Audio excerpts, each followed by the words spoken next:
শুনলাম মৃত্যুর পর ভাই বোন আর দেখা হবে না, কথাটা কতটুকু সত্য? নামাজরত অবস্থায় যদি কোনো নেগেটিভ চিন্তা ভাবনা আসে তাহলে নামাজ ছুটে যাবে কিনা? অজু ছুটে যাচ্ছে মত অবস্থায় শুধু আত্মাহিয়াতু পড়ে সালাম ফেরালে নামাজ হবে কিনা? অজু করে এসে সন্তানকে দুধ খাওয়ালে কি অজু নষ্ট হবে কিনা? সন্তান না হলে কি ডক্টরের কাছ থেকে ওষুধ খাওয়া যাবে? এটা কি জায়েজ? লুডো খেলা কি হারাম? কিভাবে নিজের ধৈর্য বাড়াতে পারবো? স্বামী যদি স্ত্রীকে বলে তোমার রাগ বা স্বভাব আমার মায়ের মতো, তাতে কি জিহার হয়ে যাবে? বাবরি চুল নিয়ে কিছু বলবেন? বাবরি রাখার কি নির্দিষ্ট কোনো বয়স আছে? জন্মদিনে কি বিয়ে করা যাবে? মুরব্বীরা বলেন জন্মদিনে বিয়ে করলে নাকি সংসার টিকে না। কেউ যদি কবিরা গুনাহ করে আবার তওবা করে, এরকম দীর্ঘদিন ধরে করতে থাকে, তার জন্য মাসআলা কি? মৃত্যুসজ্জায় শায়িত ব্যক্তিকে মসজিদে হুজুর এনে তওবা পড়ানোর প্রচলন আছে, এভাবে তওবা পড়ানো যাবে কিনা? তওবা সঠিক পদ্ধতি কি? চলুন তাহলে আর বিলম্ব না করে ইতিমধ্যে আমাদের কাছে সমস্ত প্রশ্ন চলে এসেছে, সেগুলোর উত্তর দেওয়ার পরে আমরা প্রবেশ করি। মামুন হাসান আপনি লিখেছেন, অজু ছুটে যাচ্ছে মত অবস্থায় শুধু আত্তাহিয়াতু পড়ে সালাম ফেরালে নামাজ হবে কিনা? অজু ছুটে যাচ্ছে এরকম অবস্থায় যদি আপনি শুধু আত্তাহিয়াতু পড়েন এবং আত্তাহিয়াতু পড়ে তারপরে আপনি যদি সালাম ফেরান, তাহলে সেক্ষেত্রে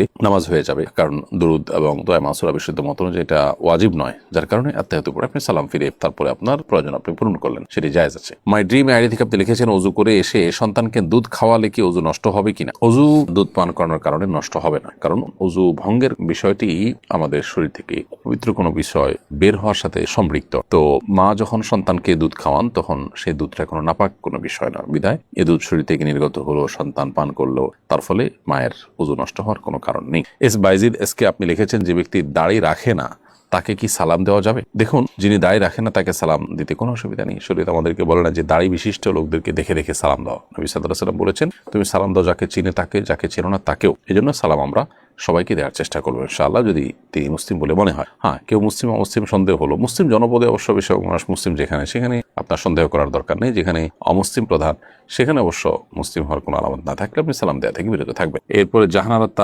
তামান্না আপনি লিখেছেন, স্বামী যদি স্ত্রীকে বলে তোমার রাগ বা স্বভাব আমার মায়ের মতো, তাতে কি জিহার হয়ে যাবে? না, একটা বিশেষ কোনো বিষয়ের ক্ষেত্রে যদি বলে এর কারণে জিহার হবে না, যেটির কারণে স্বামী স্ত্রীর মধ্যে সম্পর্ক থাকে না এবং সম্পর্কের স্বাভাবিক গতি নষ্ট হয়, সেরকম কিছু হবে না। বিশেষ কোনো গুণ বা বৈশিষ্ট্যের ক্ষেত্রে যদি এরকম স্ত্রীকে মায়ের সাথে তুলনা করা হয়। মোহাম্মদ আলমগীর আপনি লিখেছেন, কেউ যদি কবিরা গুনাহ করে আবার তওবা করে, এরকম দীর্ঘদিন ধরে করতে থাকে, তার জন্য মাসআলা কি? কবিরা গুনাহ করে যদি বারবার তওবা করে আবারও তিনি কবিরা গুনাহ করতে থাকেন, তো সন্দেহাতীতভাবে সেটা তার তওবা যেটা হচ্ছে, সেই তওবাটা যেটা যথাযথ হচ্ছে না, সেটা যে দুর্বল তওবা তার প্রমাণ। অতএব তওবাকে শক্তিশালী করার চেষ্টা করতে হবে। আপনার কোনো অপরাধ হওয়ার পর যে তওবা হবে, সেই তওবাটা এতটা স্ট্রং হবে যে আপনি পরবর্তীতে কোনো অপরাধ করার আগে যেন আগেরবার আপনি যতটা সেটার সঙ্গে লড়াই করতে পেরেছেন, দ্বিতীয়বার যেন তার চেয়ে আর একটু শক্তিশালীভাবে করতে পারেন, তওবাটা যেন একটু পাওয়ারফুল হয়। এরপরেও যদি এরকম বারবার হয়, তো আল্লাহর কাছে ক্ষমা চাইতে আমরা কার্পণ্য করবো না, কারণ আল্লাহ তাআলা তাওয়াব, বারবার তিনি বান্দার তওবাকে কবুল করেন। বাট আমাদের তওবা হতে হবে প্রত্যেকটাই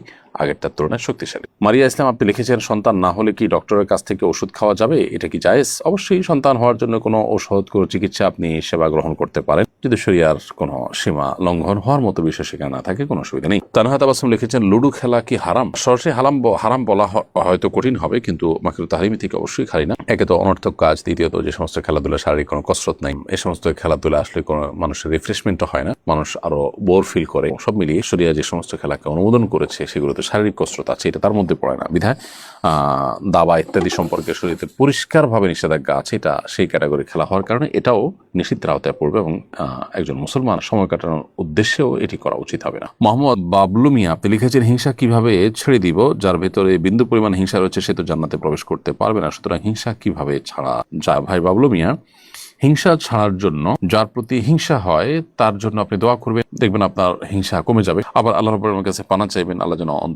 সকল অন্তরের যে ব্যাধি আছে সেগুলো থেকে হেফাজত করেন, ইনশাআল্লাহ আল্লাহ তাআলা আপনাকে মুক্তি দান করবেন। এমনি বোরহানুদ্দিন বোরহান লিখেছেন, কিভাবে নিজের ধৈর্য বাড়াতে পারবো? ধৈর্য বাড়ানোর জন্য ধৈর্যশীলদের সংস্রব এটা বেশ উপকারী। যাদেরকে দেখবেন যে অনেক সহনশীল, অনেক ধৈর্যশীল, অনেক চিন্তাশীল, সেই মানুষগুলোর সাথে যত বেশি আপনার উঠা বসা হবে, যত বেশি আপনার আসা যাওয়া হবে, তত বেশি ইনশাআল্লাহ বিদিনিল্লাহ আপনি তাদের দ্বারা বেনিফিটেড হবে। সেই সাথে আল্লাহ রাব্বুল আলামিনের কাছে আপনি দোয়া করবেন। আল্লাহ তাআলা কোরআনে কারীমে দোয়া শিক্ষা দিয়েছেন আমাদেরকে, রব্বানা আফরিগ আলাইনা সবরা, হে আল্লাহ আপনি আমাদের প্রতি আমাদেরকে আপনি সবর দান করুন, সবর করার তৌফিক দান করুন। সেই দোয়া আল্লাহ তাআলার কাছে আমরা নিবেদন করব ইনশাআল্লাহ তাআলা। রব্বানা আফরিগ আলাইনা সবরা ওয়া সাব্বিত আকদামানা ওয়ানসুরনা আলাল কওমিল কাফিরিন, হে আল্লাহ আপনি আমাদেরকে সবর দান করুন। এটি কোরআনে কারীমে দুই জায়গায় আল্লাহ তাআলা উল্লেখ করেছেন। এক জায়গায় আছে রব্বানা আফরিগ আলাইনা সবরা ওয়া তাওয়াফানা মুসলিমিন, হে আল্লাহ আপনি আমাদেরকে সবর করার তৌফিক দান করুন বা সবর আমাদের কে দান করুন এবং আমাদেরকে মুসলিম হিসেবে মৃত্যুবরণ করার তৌফিক দান করুন। তাহলে দোয়াও আমরা আল্লাহ তাআলার কাছে করবো ইনশাআল্লাহ তাআলা। এমডি হাবিব আপনি লিখেছেন জন্মদিনে কি বিয়ে করা যাবে? মুরব্বীরা বলেন জন্মদিনে বিয়ে করলে নাকি সংসার টিকে না। এটা একেবারেই অনর্থক কথা, কুসংস্কারাচ্ছন্ন কথা। যে কোনো দিন বিয়ে হতে পারে, জন্মদিনে বিয়ে হতে কোনো অসুবিধা নেই। মোহাম্মদ তাওহীদ লিখেছেন নামাজরত অবস্থা যদি কোনো নেগেটিভ চিন্তা ভাবনা আসে তাহলে নামাজ ছুটে যাবে কিনা। নেগেটিভ চিন্তা ভাবনা আসলে নামাজ ছুটে যাবে না, তবে আল্লাহর অস্তিত্ব সম্পর্কে বাজে চিন্তা যদি আসে সাথে সাথে সেটা আপনি ডাইভার্ট করে ভালো চিন্তায় রূপান্তর করার বা তওবা করার বা অন্য দিকে নিয়ে যাওয়ার চেষ্টা করবেন, কিন্তু এর নামাজ নষ্ট হবে না। আর ইচ্ছাকৃতভাবে এরকম চিন্তা যদি আপনি করেন সেটা গুনাহের কথা, কিন্তু সেটা নামাজ নষ্ট হওয়ার সম্পর্ক নেই। শারমিন সুলতান আপনি লিখেছেন আমার ননদরা আমাকে অপছন্দ করে, বদনাম করে ও ক্ষতি করার চেষ্টা করে। স্বামী সবসময় তাদের পক্ষ নেয়, আমার কথা বিশ্বাস করে না। শ্বশুর শাশুড়ি নেই, তাই স্বামী চায় আমি তাদের মন জয় করি, কিন্তু 8 বছরে তা সম্ভব হয়। এখন আমি যোগাযোগ কমিয়ে দিয়েছি, এদিকে আমি ভুল করছি।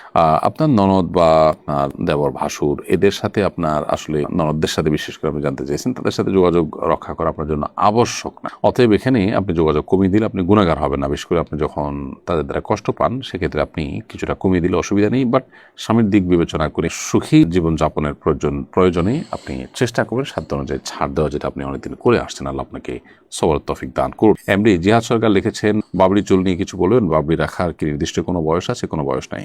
বাবরি চুল রাখতে পারেন আপনি, তবে সাধারণত প্রাপ্তবয়স্ক হওয়ার পরেই মানুষ বাবরি চুল রাখে, এবং যদি অপ্রাপ্তবয়স্ক বিশেষ করে শ্বশ্রবিহীন অবস্থায় বাবরি চুল রাখলে সেটি যদি কোনো কারণে ফিতনার আশঙ্কা হয় তাহলে সেটা অ্যাভয়েড করা দরকার। অবশ্য শরীয়ত আমাদেরকে কোনো বয়স ঠিক করে দেন যে এই বয়সের আগে রাখা যাবে না বা এই বয়সের পরেই রাখতে হবে, এমন কোনো বাধ্যবাধকতা শরীয়ত আমাদেরকে দিয়ে দেয়নি। আয়েশা সিদ্দিকা লিখেছেন ডাক্তারের সিরিয়াল তাড়াতাড়ি পাওয়ার জন্য কারো সুপারিশ নেওয়া যাবে কিনা। সিরিয়াল যখন করা হয় ফোনে বা আপনার অন্য কোনো উপায়ে যখন সিরিয়াল করা হয়, সেই সিরিয়ালকে আপনি সুপারিশের মাধ্যমে আগায় আনেন, তাতে যদি অন্য কারোর অধিকার নষ্ট না হয় সেটা ঠিক আছে। কিন্তু ধরুন এক জায়গায় বসা আছে, সিরিয়াল ধরে অনেকক্ষণ ধরে মানুষ অপেক্ষা করছে, আপনি কোনো একটা মাধ্যমে শর্টকাট ওয়েতে চলে গেলেন, তাহলে অবশ্যই যারা দাঁড়িয়ে আছে তাদের হক নষ্ট করেছেন, এটা জায়েজ নয়। এক্ষেত্রে ডাক্তার সাহেব নিজে যদি আপনাকে কোনো ছাড় দেন বা রেসপেক্ট করেন, সেটাকে সাধারণত রোগীরা ভিন্ন চোখে দেখেন না, সেটা ভিন্ন বিষয়। তামজিদ ভিডিও আপনি আমাদের ইউটিউব চ্যানেলে লিখেছেন মৃত্যুশয্যায় শায়িত ব্যক্তিকে মসজিদে হুজুর এনে তওবা পড়ানোর প্রচলন আছে, এভাবে তওবা পড়ানো যাবে কিনা, তওবা সঠিক পদ্ধতি কি? এর উত্তর হলো রাসূল করিম সাল্লাল্লাহু আলাইহি ওয়াসাল্লাম মৃত্যুশয্যায় মানুষকে ইসলামের দাওয়াত দিয়েছেন, কুফর থেকে তওবা করার দাওয়াত দিয়েছেন। এটি নবী সাল্লাল্লাহু আলাইহি ওয়াসাল্লাম তার চাচা আবু তালেবের ক্ষেত্রে করেছেন, অন্য আরো অনেকের ক্ষেত্রে করেছেন। অতএব সেগুলো থেকে যদি তওবা করানো যায় তাহলে গুনাহের বিষয়টি তো অবশ্যই করানো যাবে। কোনো পাপাচার থেকে, অন্যায় কাজ থেকে কোনো ব্যক্তিকে মৃত্যুশয্যায় তওবা পড়ানো যেতে পারে। তবে হ্যাঁ, একেবারে মৃত্যুর আলামত প্রকাশ পেয়েছে, সর্বশেষ পর্যায়ে চলে গেছে, এরকম পর্যায়ে আসলে আর তওবা গ্রহণযোগ্য হয় না, সেটি ভিন্ন বিষয়। আর যেহেতু রাসূল আকরাম সাল্লাল্লাহু আলাইহি ওয়াসাল্লাম তওবা পড়েছেন, অতএব কোন আলেম ওলামা যদি তওবা পড়ান সে অর্থে এটি জায়েজ আছে ইনশাআল্লাহ তাআলা। লিয়া আক্তার আপনি লিখেছেন শুনলাম মৃত্যুর পর ভাই বোন আর দেখা হবে না, কথাটা কতটুকু সত্য? ভাই বোনের দেখা মৃত্যুর পর আর হবে না এমন কোনো কথা কোরআন বা সুন্নাহ কোথাও আছে বলে আমাদের জানা নেই। অতএব এটি একান্ত কারোর মন গড়া কথা।